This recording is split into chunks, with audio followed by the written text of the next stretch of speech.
جو دوسروں کے لیے گڑھا کھودتے ہیں۔ دو عورتیں قاضی ابن ابی لیلہ کی عدالت میں پہنچ گئیں۔ یہ اپنے زمانے کے مشہور و معروف قاضی تھے۔ قاضی نے پوچھا، تم دونوں میں کس نے بات پہلے کرنی ہے؟ ان میں سے بڑی عمر والی خاتون نے دوسری سے کہا، تم اپنی بات قاضی صاحب کے آگے رکھو۔ وہ کہنے لگی، قاضی صاحب، یہ میری پھوپھی ہیں، میں اسے امی کہتی ہوں، چونکہ میرے والد کے انتقال کے بعد اسی نے میری پرورش کی ہے، یہاں تک کہ میں جوان ہو گئی۔ قاضی نے پوچھا، اس کے بعد؟ وہ کہنے لگی، پھر میرے چچا کے بیٹے نے منگنی کا پیغام بھیجا تو انہوں نے ان سے میری شادی کر دی۔ میری شادی کو کئی سال گزر گئے، ازدواجی زندگی خوب گزر رہی تھی کہ ایک دن میری پھوپھی میرے گھر آئیں اور میرے شوہر کو اپنی بیٹی سے دوسری شادی کی آفر کی، ساتھ یہ شرط رکھ دی کہ پہلی بیوی یعنی میں کا معاملہ پھوپھی کے ہاتھ سونپ دے۔ میرے شوہر نے کماری دوشیزہ سے شادی کے چکر میں شرط مان لی۔ میرے شوہر کی دوسری شادی ہوئی۔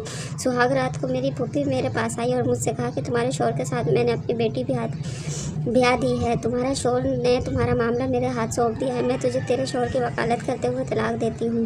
جج صاحب، میری طلاق ہو گئی۔ کچھ عرصے بعد میری پھوپھی کا شوہر سفر سے تھکے ہارے پہنچ گیا۔ وہ ایک شاعر اور حسن پرست انسان تھے۔ میں بن سنور کر اس کے آگے بیٹھ گئی۔ ان سے کہا گیا، آپ مجھ سے شادی کریں گے؟ اس کی خوشی کا ٹھکانہ نہ رہا۔ اس نے فوراً ہاں کر لی۔ میں نے ان کے سامنے شرط رکھ دی کہ آپ کی پہلی بیوی یعنی میری پھوپھی کا معاملہ میرے ہاتھ سونپ دیں۔ اس نے ایسا ہی کیا۔ میں نے وکالت کا حق استعمال کرتے ہوئے پھوپھی کو طلاق دے ڈالی اور پھوپھی کے سابقہ شوہر سے شادی کر لی۔ قاضی حیرت سے، پھر وہ کہنے لگی، قاضی صاحب، کہانی ابھی ختم نہیں ہوئی۔ کچھ عرصے بعد میرے شاعر شوہر کا انتقال ہو گیا۔ میری یہ پھوپھی وراثت کا مطالبہ کرتے پہنچ گئی۔ میں نے ان سے کہا، یہ میرے شوہر نے تمہیں اپنی زندگی میں طلاق دی تھی، اب وراثت میں تمہارا کوئی حصہ نہیں۔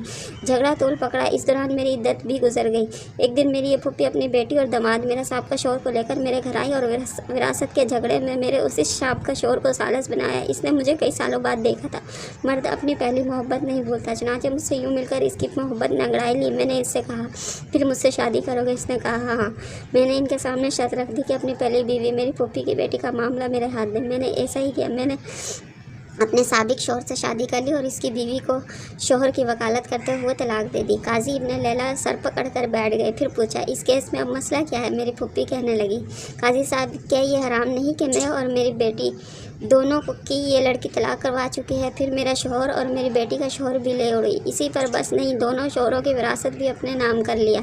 قاضی ابن لیلہ کہنے لگے، مجھے تو اس کیس میں حرام کہیں نظر نہیں آیا۔ طلاق بھی جائز ہے، وکالت بھی جائز ہے۔ طلاق کے بعد بیوی سابقہ شوہر کے پاس دوبارہ جا سکتی ہے، بشرط یہ کہ درمیان میں کسی سے اس کی شادی ہو کر طلاق یا شوہر فوت ہوا ہو۔ تمہاری کہانی میں بھی ایسا ہی ہوا۔ اس کے بعد قاضی نے خلیفہ منصور کو یہ پیغام سنایا۔ خلیفہ ہنس کر لوٹ پوٹ ہو گئے اور کہا، جو کوئی اپنے بھائی کے لیے گھڑا کھودے گا خود اس گھڑے میں گرے گا۔ یہ بڑھیا بھی تو گھڑے کے بجائے گہرے